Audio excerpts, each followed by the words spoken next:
दीन के नाम पर इतनी आजमाइशें नजर आएंगी कि दीन पर अमल करना बहुत मुश्किल हो जाएगा। युस्बिहुर रजुल मोमिना, सुबह को एक इंसान मोमिन होगा, व युमसी काफिरा, और शाम होते होते काफिर हो जाएगा। व युमसी मोमिना, और शाम को काफिर होगा, और शाम को मोमिन होगा और सुबह होते होते काफिर हो जाएगा। अपने ईमान को 12 घंटे भी वो सुरक्षित नहीं कर पाएगा, 12 घंटे भी नहीं बचा पाएगा। हालात आप देखिए मेरे भाई, इसी बिहार की सरजमीन पर कितने मुसलमान हैं जिनका कल्चर, जिनका रहन सहन, जिनके त्योहार आप उठा के देख लें, इस्लाम कहीं आपको नजर नहीं आएगा। अभी एक वीडियो सोशल मीडिया पर आया, बिरयानी की देग रखी हुई है, बिरयानी की पतीली रखी हुई है, और एक औरत उस बिरयानी की देग का तवाफ कर रही है। मुसलमान औरत, शायद वो बिरयानी बड़े पीर साहब के नाम से बनाई गई होगी, 11वीं शरीफ की बिरयानी रही होगी। उस बिरयानी का तवाफ कर रही है, उस बिरयानी को सजदा कर रही है, उस बिरयानी को चूम रही है। कौन? मुसलमान औरत। अल्लामा इकबाल ने कितनी सच्ची बात कही थी, वज़ा में तुम हो नसारा तो तमद्दुन में हुनूद, ये मुसलमान है जिन्हें देख के शर्माए यहूद। हम दूसरों को क्या तौहीद का पाठ पढ़ाएंगे जब हमारा खुद मुसलमान भाई कभी कब्र पे सजदा कर रहा है, कभी मज़ार पे सजदा कर रहा है, कभी अपने पीर साहब के आगे सजदा कर रहा है, और अब तो बिरयानी की पतीली और बिरयानी की देग के आगे भी सजदा हो रहा है। इतनी जहालत है। अभी एक त्योहार गुजरा हमारे हिंदू भाइयों का, धनतेरस का त्योहार। एक मर्तबा बिहार में मेरा सफर था, धनतेरस वाले दिन प्रोग्राम था मेरा, मार्केट से गुजरा।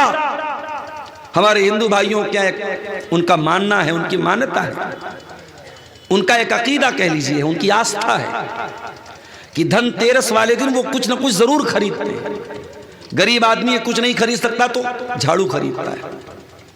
धनतेरस वाले दिन बाइक खूब बिकती है, 4 व्हीलर खूब बिकती है, मोबाइल खूब बिकता है, क्योंकि उनका ये मानना है कि आज के दिन हमारा सामान खरीदना शुभ है। इसी बिहार की धरती पर मैंने देखा, पटना से आ रहा था मैं, रास्ते में जो मार्केटें पड़ रही हैं, देखा मुसलमान औरतें, मुसलमान मर्द भी लाइन में लगे हुए हैं।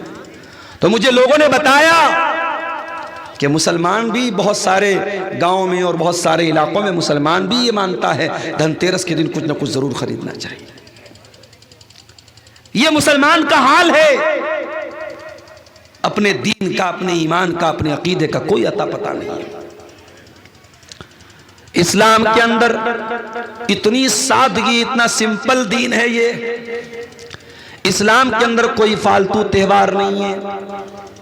सिर्फ 2 त्योहार हैं, ईद उल फित्र है, ईद उल अजहा है, और इन 2 त्योहारों पर भी कोई नाच नहीं, कोई गाना नहीं, कोई म्यूजिक नहीं, कोई हराम काम नहीं, कोई जिना नहीं, कोई बदकारी नहीं, कोई फहाशी नहीं। इस्लाम वो मजहब नहीं है जो आपको इजाजत दे देता हो कि खुशी के नाम पे कुछ भी कर लो। इस्लाम के अंदर अगर आप कुर्बानी का गोश्त भी खा रहे हैं तो कुर्बानी का गोश्त खा के आपको शराब पीने की छूट मिल जाए, ये इस्लाम के अंदर नहीं है। दूसरे मज़ाहिब में हो सकता है, आज के दिन खूब गोश्त खाओ, खूब दारू पी लो, इस्लाम में इसकी इजाजत नहीं है। खुशी के मौके पर भी आपको अपनी हद में रहना है, अपनी औकात में रहना है, अपनी लिमिट में रहना है। खुशी के नाम पर भी आप कोई ऐसा काम नहीं कर सकते जिसकी इस्लाम में इजाजत नहीं है। मदीना में एक शादी थी, अल्लाह के प्यारे नबी भी शादी में गए हुए थे। छोटी छोटी बच्चियां अरबी जबान की नज़म पढ़ रही थी, गीत पढ़ रही थी, और प्यारे नबी की तारीफ कर रही थी।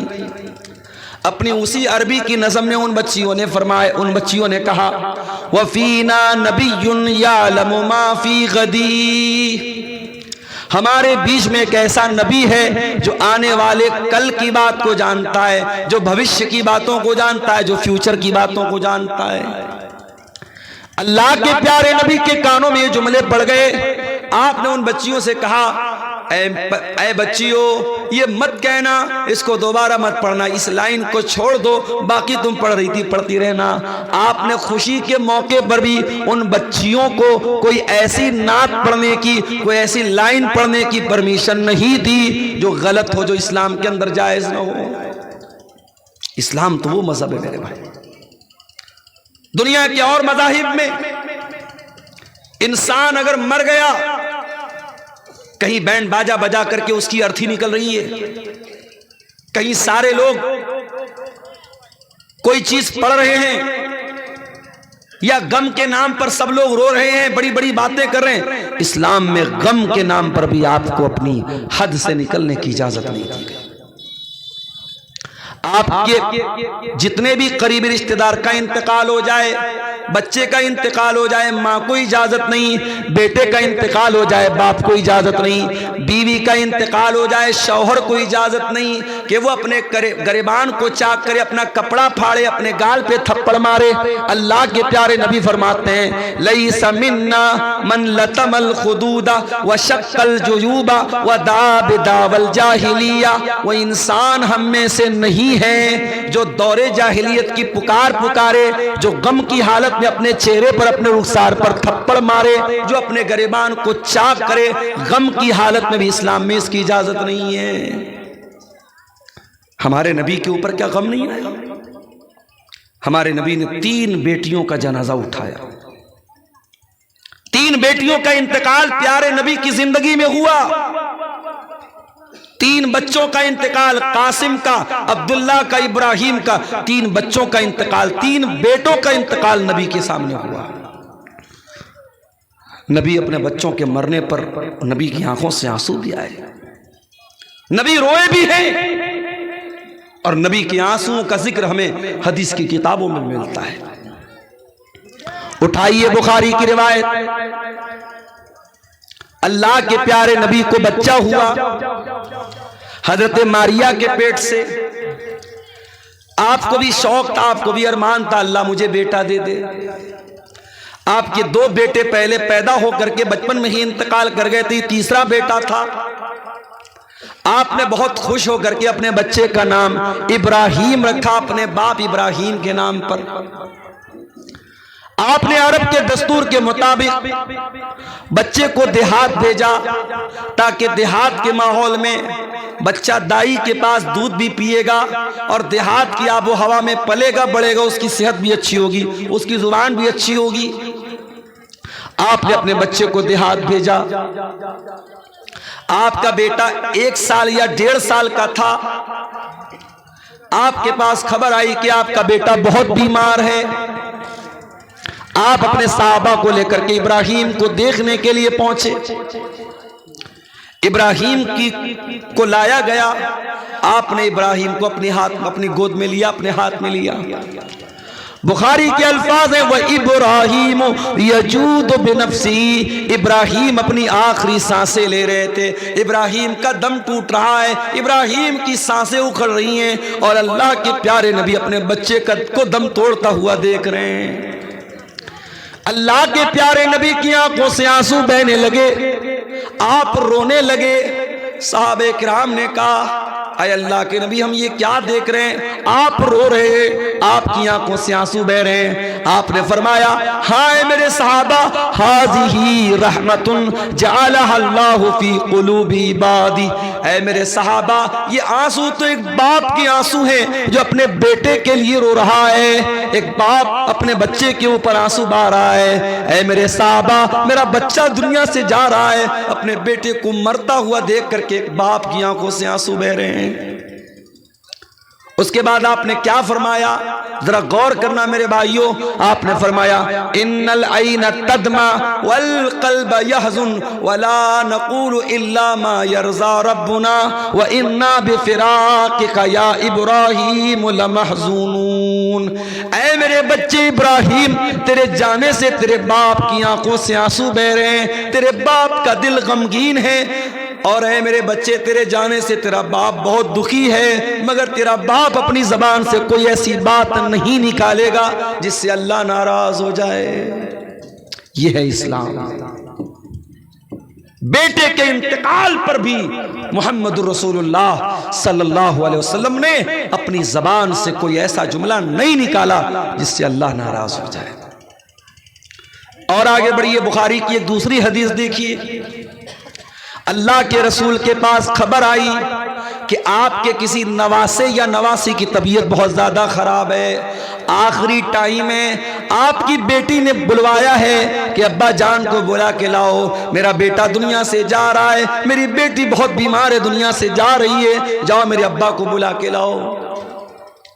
गौर करो मेरे प्यारे साथियों, अल्लाह के प्यारे नबी अपनी औलाद से बहुत मोहब्बत करते थे, और जब इंसान अपनी औलाद से मोहब्बत करता है तो नेचुरल बात है औलाद की औलाद से भी बहुत मोहब्बत करता है। अगर आपको अपनी बेटी से मोहब्बत है तो बेटी के बच्चों से यानी अपने नवासों और अपने नवासियों से भी आपको मोहब्बत बहुत ज़्यादा होगी, ये नेचुरल बात है।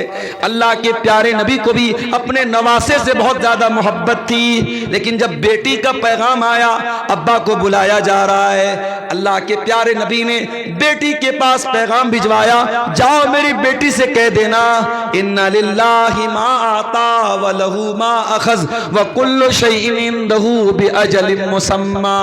जाओ मेरी बेटी को सबक दे देना, मेरी बेटी को बता देना अल्लाह ताला के यहाँ हर चीज का टाइम मुकर्रर है, अल्लाह जो चाहे दे दे, जो चाहे ले ले, अल्लाह के फैसले के ऊपर किसी को कोई एतराज का हक हासिल नहीं है। जाओ मेरी बेटी से कह देना अगर तेरे बच्चे का इंतकाल भी हो जाए, फल तस्बिरी वल तहतसिबी, तो ऐ रसूल की बेटी तू सब्र से काम ले लेना, तेरा बच्चा अल्लाह को प्यारा हो जाएगा। जो बच्चे बचपन में इंतकाल कर जाएं वो अपने माँ बाप की बख्शिश का जरिया बनते हैं, वो अपने माँ बाप के दर्जे की बुलंदी का जरिया बनते हैं। जाओ मेरी बेटी से कह देना अगर तेरे बच्चे का इंतकाल हो गया तो ये तेरी बख्शिश का जरिया बनेगा, तू सब्र से काम ले लेना और तू अल्लाह से सवाब की उम्मीद रखना। नबी की बेटी ने दोबारा किसी को भेजा कि जाओ मेरे नबी मेरे अब्बा को बुला के लाओ, मेरे बेटे की तबीयत बहुत नाजुक है, आखिरी सांसें ले रहा है। अल्लाह के प्यारे नबी अपने कुछ सहाबा को लेकर के अपनी बेटी के घर पहुंचे, सामने आपका नवासा या नवासी, किसी हदीस में नवासे का भी लफ्ज़ है, किसी हदीस में नवासी का भी लफ्ज़ है, आपका नवासा या नवासी आखिरी सांसें ले रहा है। अल्लाह के प्यारे नबी ने अपने नवासे को मरता हुआ देखा, आपकी आंखों से आंसू बहने लगे। सहाबे किराम ने कहा अरे अल्लाह के नबी हम आपको भी देख रहे हैं कि आप भी रो रहे हैं, आप भी ऐसे मौके पर रोने लगते हैं, आपको भी अपने आंसुओं पर कंट्रोल नहीं होता।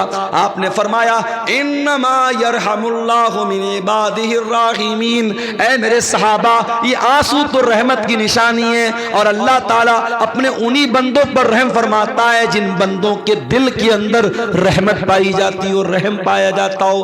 बेरहम लोगों पर अल्लाह ताला रहम नहीं करता। तो गम के मौके पर भी मेरे प्यारे साथियों, इस्लाम में कोई ऐसी हरकत करने की इजाजत नहीं है जो गलत हो, जो इस्लाम के खिलाफ हो। इस्लाम तो दीन है, इस्लाम इतना सिंपल दीन है।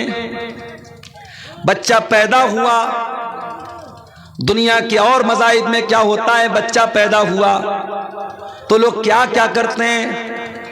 इस्लाम कहता है बेटा पैदा हुआ तो 7वें दिन अकीका किया जाए, युज़बहुअन हो यौम साबिही, बच्चे की पैदाइश के 7वें दिन अकीका किया जाए। और मसला याद रख लो, अकीका सुन्नत यही है कि 7वें दिन किया जाए।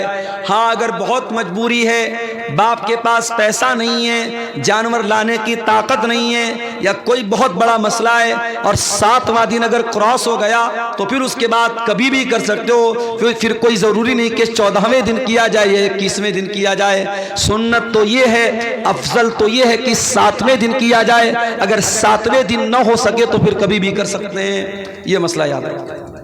बच्चा पैदा हुआ, शरीयत का हुक्म है 7वें दिन अकीका किया जाए।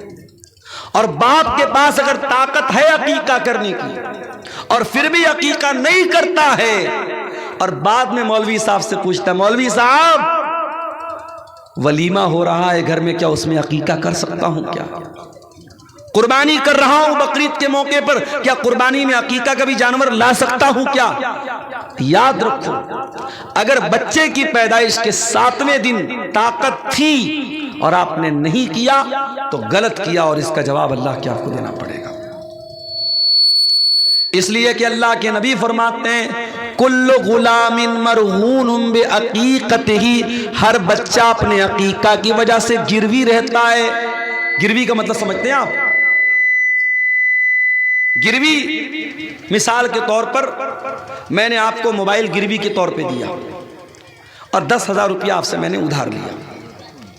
अब ये 10,000 रुपया जो मैंने उधार लिया है, जब तक मैं अदा नहीं करूंगा मुझे मेरा मोबाइल वापस नहीं मिलेगा। गिरवी का ये मतलब होता है।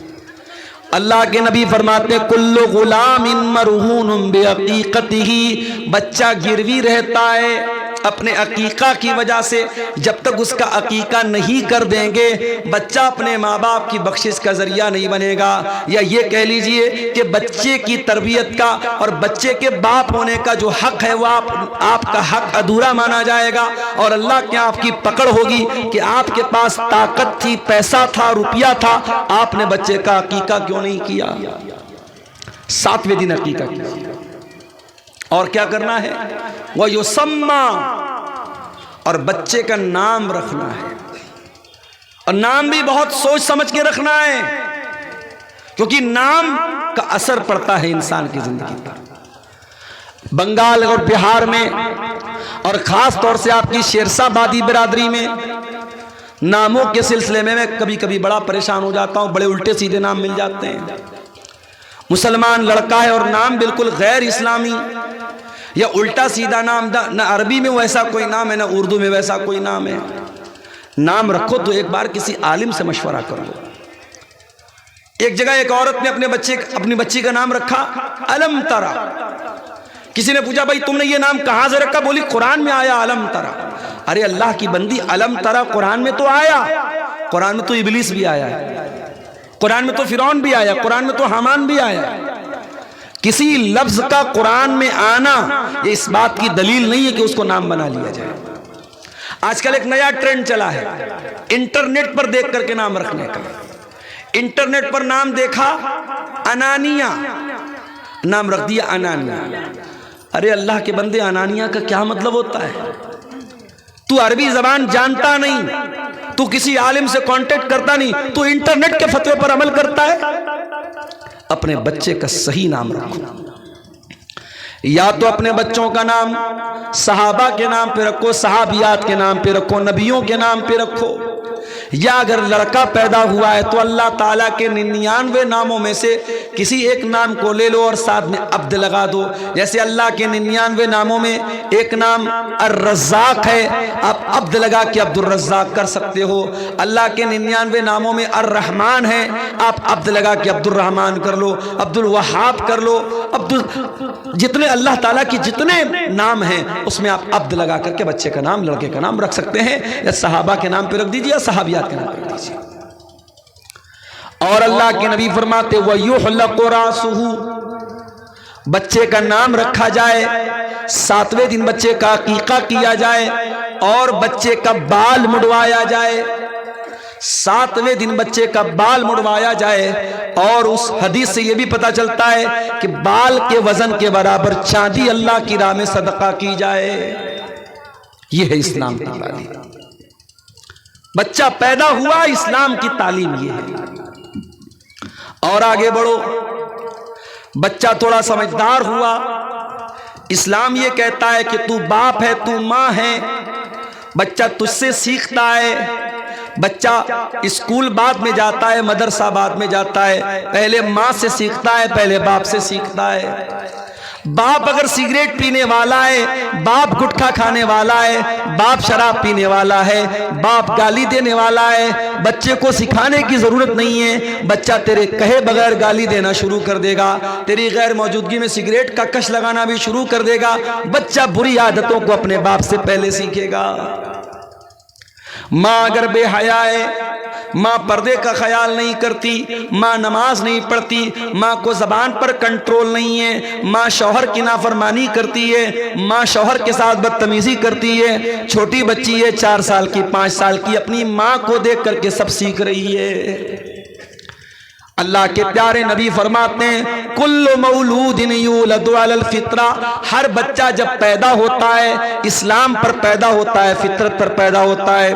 फअबवाहु युहव्विदानिही व युनस्सिरानिही व युमज्जिसानिही, उसके माँ बाप उसको यहूदी बनाते हैं, उसके माँ बाप उसको ईसाई बनाते हैं, उसके माँ बाप उसको मजूसी बनाते हैं।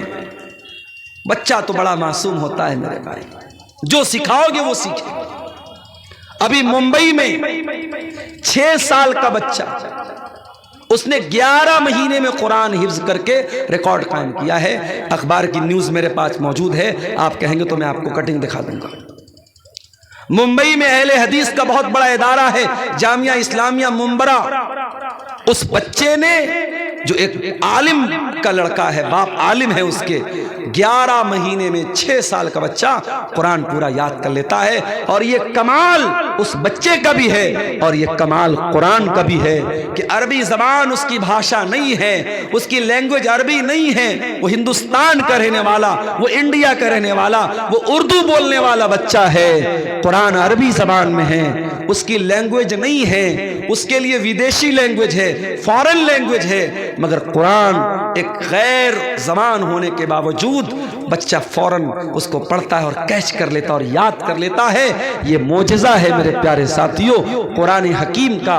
और इसीलिए अल्लाह ताला कुरान में कहता है वलक़द यस्सरनल कुरान लिज़्ज़िक्रि फ़हल मिन मुद्दकिर, हमने कुरान को आसान बनाया है याद करने के लिए, है क्या कोई कुरान को याद करने वाला। हमने कुरान को आसान बनाया नसीहत हासिल करने के लिए, है कोई नसीहत हासिल करने वाला। कुरान को समझना भी आसान है और कुरान को याद करना भी आसान है। इसीलिए उलमा कहते हैं बच्चे को आलिम बनाना है तो पहले कुरान का हाफिज बनाओ। जितने बड़े बड़े आलिम आए सब हाफिज कुरान भी हैं। अल्लामा एहसान इलाही ज़हीर, इतने बड़े आलिम मुकर्रिर, हमारे पड़ोसी मुल्क के, शहीद हो गए, अल्लाह उनकी कब्र को रहमतों से भर दे, कुरान के हाफिज थे। इस दौर के उलमा की अगर आप बात करें, अल्लामा जलालुद्दीन कासमी कुरान के हाफिज हैं, शेख अब्दुल हसीब मदनी कुरान के हाफिज हैं, शेख अब्दुल अजीम मदनी कुरान के हाफिज हैं। जितने बड़े बड़े उलमा और खतीब आपको मिलेंगे वो कुरान के हाफिज मिलेंगे। बच्चे को आलिम बनाना है, बच्चे को दीनदार बनाना है, शुरुआत कुरान के हिफ्ज़ से करो। बच्चा धीरे धीरे बड़ा हो रहा है, बच्चा 7 साल का हो गया, आप 5 टाइम नमाज पढ़ने जा रहे हैं, माँ 5 टाइम नमाज पढ़ रही है, मगर अपने बच्चे को कभी नहीं बोलते, अपनी बच्ची को कभी नहीं बोलते कि बेटी तू भी नमाज पढ़ा कर। ओ मेरे प्यारे साथियों, 7 साल की उम्र में जब बच्चे को नमाजी बनाओगे तो 17 साल की उम्र में आपको कहना नहीं पड़ेगा, बच्चा ऑटोमेटिक नमाज का टाइम होगा, मस्जिद में चला जाएगा। अल्लाह के प्यारे नबी फरमाते हैं मुरू औलादकुम बिस्सलाती वहुम अब्नाउ सबई सिनीन, जब तुम्हारे बच्चे 7 साल के हो जाएं उनको नमाज का हुक्म दो, वज़रिबूहुम अलैहा, और जब तुम्हारे बच्चे 10 साल के हो जाएं और नमाज न पढ़े तो उनकी पिटाई करो, वफ़र्रिक़ू बैनहुम फिल मज़ाज, और उनके बिस्तर अलग कर दो। 10 साल का लड़का है चाहे लड़की है, एक बिस्तर पे मत सुलाओ, या अगर बिस्तर एक है तो एक चादर में मत सुलाओ। अब आप पूछेंगे मौलाना साहब इसमें क्या हिकमत है? हिकमत है, हिकमत है। 10 साल का लड़का हो गया, समझदार हो गया, 10 साल की लड़की बालिग होने लगी है, अब 1-2 साल में बालिग, बल्कि बहुत सारी लड़कियां तो 10 साल की उम्र में भी बालिग हो जाती है। लड़का 10 साल का हो गया, लड़की 10 साल की हो गई। शरीयत हमारी मेरे भाइयों अल्लाह की बनाई हुई शरीयत है, और अल्लाह को पता है इंसान का ज़हन कहां से भटक सकता है, इंसान कहां से गलत रास्ता पकड़ सकता है। 10 साल की उम्र ये बच्चे के बचपन के अब आगे की उम्र है। अब बच्चा धीरे धीरे जवानी की तरफ बढ़ रहा है, लड़की जवानी की तरफ बढ़ रही है। इस्लाम वहीं से ब्रेक लगाता है, नहीं, एक बिस्तर पर एक चादर में मत सुलाओ, उनके बिस्तर अलग कर दो, उनकी चादर अलग कर दो। कभी गौर करना, आप तो नमाज पढ़ते हैं, आपने अपने बच्चों को नमाज के लिए कितनी बार बोला है? इसीलिए कुरान में अल्लाह बार बार हमको ये हुक्म देता है नमाज की पाबंदी भी करना है और अपनी फैमिली को, अपने परिवार को भी नमाज का हुक्म देना है। हजरत इस्माइल के बारे में अल्लाह कुरान में कहता है वकान यामुरु अहलहु बिस्सलाह, इस्माइल अपने घर वालों को नमाज का हुक्म दिया करते थे। अल्लाह सूरह ताहा के अंदर फरमाता है वअमुर अहलका बिस्सलाति वस्तबिर अलैहा, खुद भी नमाज की पाबंदी करो और अपने घर वालों को, अपने बच्चों को, अपने परिवार को भी नमाज का हुक्म दो। और हदीस में अल्लाह के नबी फरमाते हैं रहीमल्लाहु रजुलन काम मिनल लैल, अल्लाह ताला रहमत नाजिल करे उस इंसान के ऊपर जो रात में उठ करके तहज्जुद पढ़ता है, क़ियामुल लैल पढ़ता है, वह आई कज़म रातहू, और अपनी बीवी को उठाता, अपनी अहलिया को उठाता है। अगर बीवी इनकार कर देती है, अपनी बीवी के चेहरे पर पानी छिड़क देता है, लेकिन बीवी को उठाता है, और अल्लाह ताला रहमत नाजिल करे उस औरत के ऊपर जो रात में उठ करके तहज्जुद पढ़ती है और अपने शौहर को भी उठाती है, और शौहर अगर इनकार कर देता है तो शौहर के चेहरे पर पानी छिड़क करके उसको उठाती है।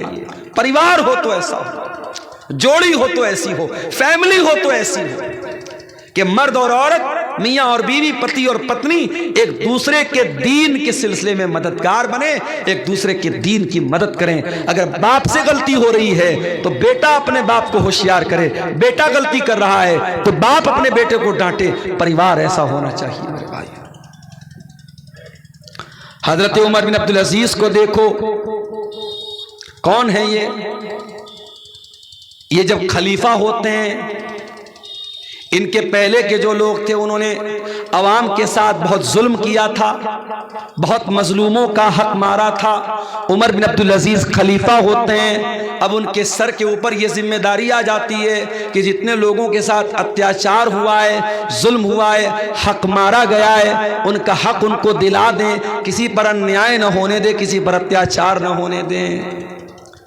खलीफा का इंतकाल हुआ, हजरत उमर बिन अब्दुल अजीज के हाथों में चार्ज आया, पूरी रात गुजर गई, लिखा पढ़ी भी करनी है, फॉर्मेलिटी भी है, सारे लोगों को जिम्मेदारी भी देना है, पूरी रात हो गई, फजर की अजान हो गई।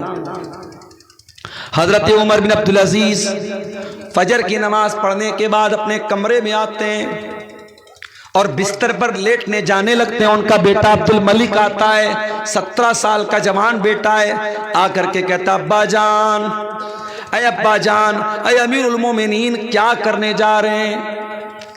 कहा बेटा आराम करने जा रहा हूँ, सुस्ताने जा रहा हूँ, रात भर का जगह हूँ, बहुत मेहनत पड़ी है, बहुत काम पड़ा है, अब तेरा बाप आराम करने जा रहा है, सुस्ताने जा रहा है, अब ज़ोहर तक सो जाऊँगा और ज़ोहर की अजान होगी, उठूँगा, नमाज पढ़ूँगा, उसके बाद अपने काम पे लग जाऊँगा। बेटा कहता है अब्बा जान, क्या आप इस बात की गारंटी ले सकते हैं कि ज़ोहर की नमाज तक आप जिंदा रहेंगे, आपकी सांस चलती रहेगी, आपका दिल धड़कता रहेगा, क्या आप इस बात की गारंटी ले सकते हैं? कहा नहीं मेरे बेटे, ज़ोहर तक तो छोड़ दो, एक पल की गारंटी नहीं ले सकता, 1 मिनट की गारंटी कोई नहीं ले सकता। उन्होंने कहा बेटा मैं गारंटी तो नहीं ले सकता। कहा अब्बा जान, कल तक आप अब्बा जान थे, आज मेरे अब्बा जान होने के साथ साथ आप अमीरुल मोमिनीन भी हैं, आप मुसलमानों के खलीफा भी हैं, और बहुत सारे लोगों की नजरें आप पर लगी हुई हैं, बहुत सारे मजलूम हैं, मजबूर हैं, वो इंतजार में कि उमर बिन अब्दुल अजीज आएगा और मेरा हक मुझको दिलाएगा, मेरे साथ जो अन्याय हुआ है, जो नाइंसाफी हुई है, उस नाइंसाफी को खत्म करेगा। अय अब्बा जान, आप बिस्तर पे सोने जा रहे हैं, अल्लाह न करे आपको मौत आ गई और आप अल्लाह को प्यारे हो गए, आप अल्लाह को क्या जवाब देंगे? अल्लाह पूछेगा ऐ उमर बिन अब्दुल अजीज, तेरे दौर में, तेरे खलीफा बनने के बाद कितने लोग तेरा इंतजार कर रहे थे और तू आराम से बिस्तर पे सो रहा था, अब्बा जान आप क्या जवाब देंगे? हजरत उमर बिन अब्दुल अजीज की आंखों में आंसू आ गए। कहा है मेरे बच्चे करीब आ जा, बेटे को करीब करके सीने से लगाया, काल अल्हम्दुलिल्लाहिल्लज़ी अखरज मिन सुल्बी मन युईनुनी अला दीनी। आय अल्लाह तेरा शुक्र है, तूने ऐसा बेटा दिया है जो दीन के मामले में अपने बाप की मदद कर रहा है। ऐ मेरे बच्चे, मैं आराम नहीं करूंगा, मैं बिस्तर छोड़ के जा रहा हूं और जा करके पहले उन मजलूमों को उनका हक दिलाता हूं, जिनके साथ अन्याय हुआ है, अत्याचार हुआ है, नाइंसाफी हुई है, मैं उनको जा करके पहले इंसाफ दिलाता हूं। ये होता है परिवार, ये होती है एक मुसलमान फैमिली। आज माफ कीजिएगा मेरे भाइयों, हम और आप दीनदार तो हैं, मगर फैमिली को दीनदार कैसे बनाएं इसकी चिंता हम और आप नहीं करते। बच्चा 10 साल का हो गया, इस्लाम कहता है बिस्तर अलग कर दो, लड़का हो चाहे लड़की बिस्तर अलग कर दो, नमाज न पढ़े तो पिटाई करो। लड़की बालिग हो गई, अब रोज़ा उसके ऊपर फ़र्ज हो गया, अब रमज़ान का महीना आए तो माँ को ये नहीं लगना चाहिए अभी तो मेरी बेटी 12 साल की है, अभी तो गर्मी का रोज़ा है, बहुत परेशानी होगी। लड़की बालिग हो गई, लड़का बालिग हो गया, अब नमाज फ़र्ज है उसके ऊपर, अब रोज़ा फ़र्ज है उसके ऊपर, अब उसके ऊपर ये कह करके उम्र बहुत कम है, तरस खाने की ज़रूरत नहीं है। ठीक है, गर्मी ज़्यादा लग रही है, उसको आप कोई इंतज़ाम कीजिए, लेकिन आप अपने बच्चों और बच्चियों को जब बालिग हो जाएं उनको रोज़ा नमाज की पाबंदी करवाइए। और लड़की जब बालिग हो जाए, जब घर से वो निकले तो पाबंदी इस बात की कीजिए कि लड़की पर्दे में निकले, लड़की नकाब में निकले, लड़की बेपर्दा होकर के ना निकले। और आगे बढ़िए, लड़का जवान हो गया, लड़की जवान हो गई, शादी के काबिल हो गए, अब क्या करना है? आपकी लड़की के लिए कोई रिश्ता आया, लड़का अच्छा है, दीनदार है, नेक है, मगर ज्यादा पैसा कमाने वाला नहीं है। आपको क्या लगता है अगर मैं करोड़पति हूं तो मेरा दामाद भी करोड़पति होना चाहिए? अगर मेरे पास इतनी जमीनों जायदाद है, मेरी बेटी भी जमीनों जायदाद वाले घर में जानी चाहिए, चाहे उस घर में दीन नाम की कोई चीज ना हो, इस्लाम नाम की कोई चीज ना हो, कुरान नाम की कोई चीज ना हो, मगर मेरी बेटी महल में जानी चाहिए, मेरी बेटी गरीब घर में नहीं जानी चाहिए। कान खोल करके सुन लो मेरे प्यारे साथियों, अगर ये सोच आपकी है तो सोच बदल लो। अल्लाह के प्यारे नबी फरमाते हैं, इज़ा खतब इलैकुम मिम्मन तरदौन दीनहु व खुल्क़हु, जब तुम्हारी लड़की के लिए ऐसा रिश्ता आए, लड़का दीनदार है, लड़का बाखलाक है, फज़व्विजूहु, तो अपनी लड़कियों की शादी ऐसे लड़कों से कर दिया करो। इल्ला तफ़अलू, अगर तुम ऐसा नहीं करोगे, तकुन फितनतुन फिल अर्ज़ि, तो जमीन में फसाद फैल जाएगा, फितना फैल जाएगा, बिगाड़ फैल जाएगा। आपके बिहार में तो फिर भी गनीमत है। मेरा एक प्रोग्राम हुआ था महाराष्ट्र में, एक जगह पड़ती है आकोट, महाराष्ट्र में एक जगह है आकोट, वहां लड़के लड़कियां 30-30 साल के, 35-35 साल के हो गए, शादी नहीं हो रही। क्यों साहब? गवर्नमेंट जॉब होनी चाहिए, सरकारी नौकरी होनी चाहिए। अब सरकारी नौकरी कोई इतनी आसान तो नहीं है भाई, इतनी आसानी से तो सरकारी नौकरी नहीं मिलने वाली। अब लड़के को सरकारी नौकरी नहीं मिल रही है तो शादी नहीं हो रही। कान खोल करके सुन लो, औलाद के साथ ये जुल्म बंद करो, या न्याय बंद करो। औलाद जब शादी के काबिल हो जाए, चाहे लड़का हो चाहे लड़की, उसकी शादी करो, और जमीन जायदाद सब यही रह जाएगा। अगर आपने अपने लड़की के लिए दीनदार दामाद नहीं देखा, पैसा देखा, जमीन देखी, जायदाद देखी, कल आपको पछताना पड़ेगा। आपको जमीन तो मिल जाएगी, जायदाद तो मिल जाएगी, मगर आपकी बेटी जब रातों को रोएगी और कहेगी अल्लाह मेरे माँ बाप ने मुझे फंसा दिया इस जालिम के साथ मेरा निकाह करके, उस वक्त आप अल्लाह को क्या जवाब देंगे? ये सोच लेना। दीन को तरजीह दो मेरे भाइयों, और शादी में जल्दी करो, शादी में ताखिर मत करो।